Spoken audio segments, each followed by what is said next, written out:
Apple has just made some massive changes, finally allowing third-party apps on the App Store, at least in the EU, and this is going to be such a great thing for consumers.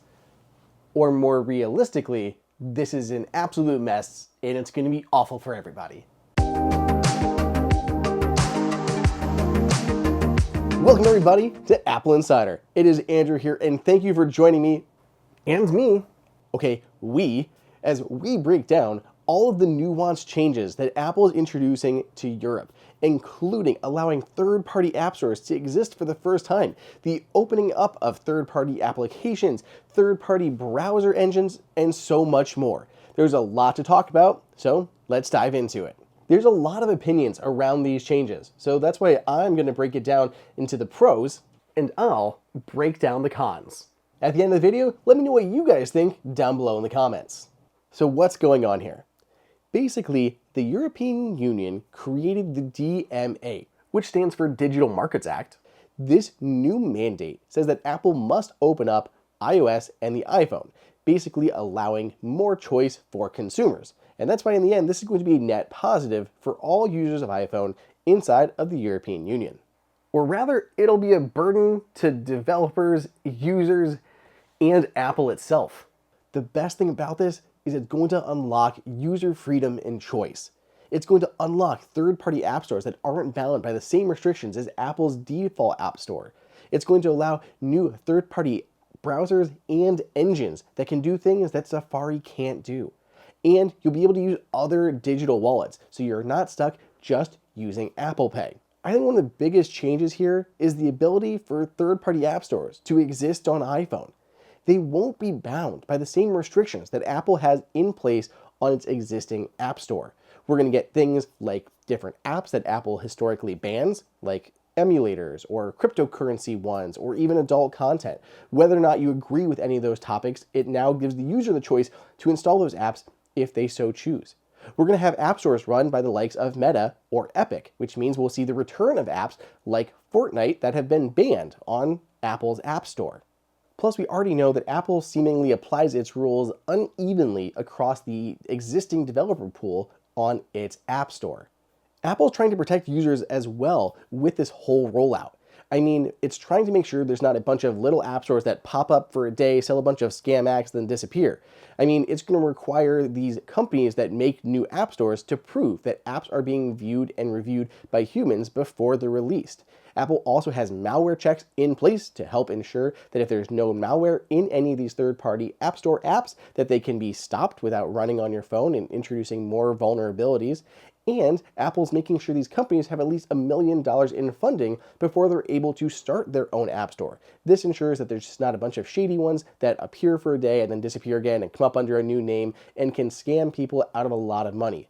It seems like a lot of different hurdles for these app stores, but in the end, it should help consumers the most. One of the biggest misconceptions here is that these new changes and fees are going to bankrupt free and freemium applications, but that's simply not the case. Apple has made these new conditions completely optional. Free and freemium apps can exist exactly how they are today in the EU and have no changes in how they are making money from their applications. If they do optionally accept the new terms and conditions, they can release up to 1 million copies of their app for absolutely free. Then after that, there's a 0.5 euro fee per user each and every month as the core technology fee. But again, it's optional. They don't have to go that route. And if they're distributing over 1 million copies of the app, they should have other means of revenue, whether it's advertising, in-app purchases, or other models of compensation for their app. It's a very, very slim chance that an app is going to release more than 1 million copies and still have absolutely no revenue coming in. Sure, choice sounds like a great thing, but it's ignoring all the potential issues here. To start, it's going to be so confusing for consumers. Where do I go to download an app? Is it this app store or this app store? And you can't even get a second app store without downloading it from the first app store. So you download another app store and then you download an app from that app store, which has entirely different payment processes and structures. Let alone, who's going to be better at policing these applications for things like malware and other problems? Apple and its massive company of reviewers, or third-party ones that are going to be much more limited and cash-strapped? There's no way this doesn't introduce more malware to the iPhone ecosystem. Your privacy is basically going to go out the window. I mean, think of Apple's privacy nutrition labels. Those are likely not going to exist on third-party app stores, though Apple hasn't confirmed whether or not it would enforce those. I mean, we're not going to know who these third-party apps are sharing their data with unless we really trust the third-party app store purveyors. I'd especially stay away from things like third-party keyboards that come through third-party app stores. I mean, those are rife with the possibility for keyloggers. Malware is not going to be nearly as big of a problem as you think it's going to be, and as I said, Apple has new safeguards in place to help prevent malware-ridden apps from running if that malware is known. And sure, you can say that it's not going to kill free or freemium apps, but basically just encouraging them to stay on Apple's App Store instead of moving to third ones. So if they can't move to third-party app stores and be profitable, it's definitely going to be an issue. On top of that, it's really tough for companies like Epic that need to run an app store and run an app available in it, because they're going to have to pay a core technology fee for every person that downloads the app store and everyone that downloads Fortnite. Again, I love the idea of choice, but the amount of issues that this is going to create for consumers is going to be far too high of a price. Another huge benefit here is going to be for browsers. Sure, let's talk about browsers. You'll actually be able to set other default browsers rather than Safari and use different web engines to power them. Right now on iOS, every browser is technically still Safari with just a different skin on top of it. They're all based on Apple's WebKit. But with the new changes, they'll be able to use other browser engines. So we should see things like Firefox add-ons coming. We're going to see others built on Chrome. It's just a lot of user choice. People are adults and they can make decisions for themselves on if they want to use a different browser and a different web engine rather than what Apple has been forcing on everybody. Plus, it's really going to force Apple to improve WebKit to help it compete with the boon of third-party web engines that will be deployed on the platform. Once again, everyone hides behind the idea of choice, that this is only good because users have choice in what browsers that they're using. But the thing is, you probably don't have as much choice as you think you do. Many apps in the App Store are running WebKit views, and you may not even know it. So all of a sudden, Google is going to come into the picture and say, hey, you should use Blink, which is the web engine that Chrome is built on. So it introduces its own web engine, and everyone knows how much of a memory hog Chrome is on Mac. We're going to see something similar, I bet, here on iOS. All of a sudden, your performance is going to go down the tubes because many apps are using Chrome's web engine instead of Apple's WebKit that has been specifically built for iOS. What's going to happen to your privacy? Instead of remaining secure and private on WebKit and iOS, you're going to be giving that data straight over to Google. They have done so much to be able to fingerprint users and collect that data. If all of a sudden every third-party app you use starts giving that information to Google, they're going to have such a robust picture about you as a user. And all those performance impacts. I can see phones going slower, batteries draining faster, all because they've moved to less optimized third-party web engines for iOS. And I hate repeating things, but security. Browsers have so many exploits in them, and this just opens up a much larger attack vector for iPhones. You are making so many assumptions about this stuff right now. So yeah, even if I was in the EU, I would still be sticking with Safari or the wealth of very solid third-party browsers that are already available in the App Store.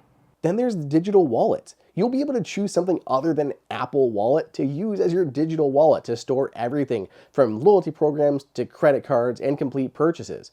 These will be able to unlock new payment systems that currently don't support Apple Pay. We could see Walmart adding support for their own wallet app inside of iPhone and allow users to use contactless payments over at Walmart because it historically has not supported Apple Pay. This could enable other things like perks and just in the end, choice, user choice and developer choice on what they are using to check out and make purchases. How much information do you want to give away, people? I mean, that's what we're talking about when we're talking about installing a third-party wallet app on your phone to replace Apple's. And is it going to be as robust as Apple with support for things like plane tickets? Are those passes going to get added to third-party wallets? Probably not. So if you set, Chase Mobile as your default wallet app on iOS or the Walmart wallet app on iOS, you're not going to be able just to easily use those. You have to independently open up the wallet application whenever you need it. Plus that side button, it's no longer going to be those default functions that it is now. You can't double click it to open up into your Apple Pay settings, to get into your home key settings, to your Metro Pass, anything like that. Again, I love the idea of choice and for third parties to be able to use NFC and use it for their payment systems, unlocking things that we didn't have before. But to start using those, you're going to be giving away so much information, it's going to be ridiculous. Personally, I think this whole thing is a mess. Tip to tail, the DMA to Apple's implementation of the whole thing. It just feels like Apple is throwing around its monopolistic weight to still get what it wants here. Apple still basically controls everything, including which third-party app stores can spin up, which seems like it violates the entire spirit of the DMA.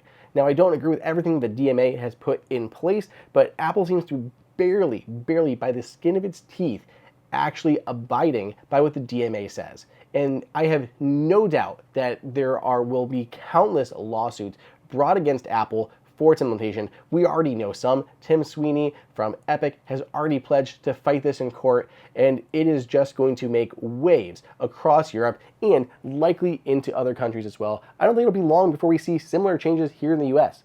The US has already tried to pass some legislation like this and failed, and it's only a matter of time before it actually passes. So is Apple going to get away with what it's doing now, or will it force to actually make real changes that are beneficial to users? While that's true, these legal proceedings could still end up being a net positive because they're going to settle important issues and set a precedent for the rest of the world. In the end, there's trying to be this balance between user privacy and user choice and these laws. So where this ends up falling is anybody's guess. I just see no way this exists how Apple is showing it today.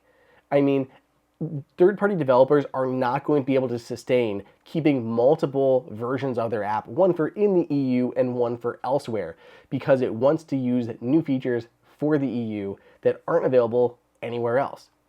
And this doesn't apply to any of Apple's other platforms. It certainly won't apply to the Vision Pro headset. It's not going to apply to Apple Watch. Even Apple's iPad will not be able to install third-party app stores. This only applies to iOS. So there's going to be further changes coming here, likely more regulation that is going to spread this across other ecosystems and trying to par back Apple's control. Okay, but what do you guys think? Do you think this is all going to be a good thing, good for change, and you want to see it here in the US? Or do you think this is going to be a massive mess that's going to be caught up in legal hurdles for years and ultimately harm developers, users, and Apple's reputation?